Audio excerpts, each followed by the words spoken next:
I don't know why people keep saying that cigarettes are bad.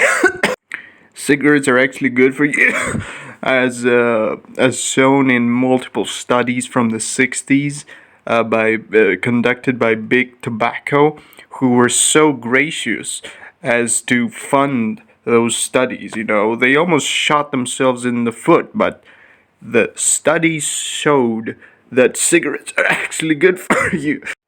I mean, how could cigarettes be bad?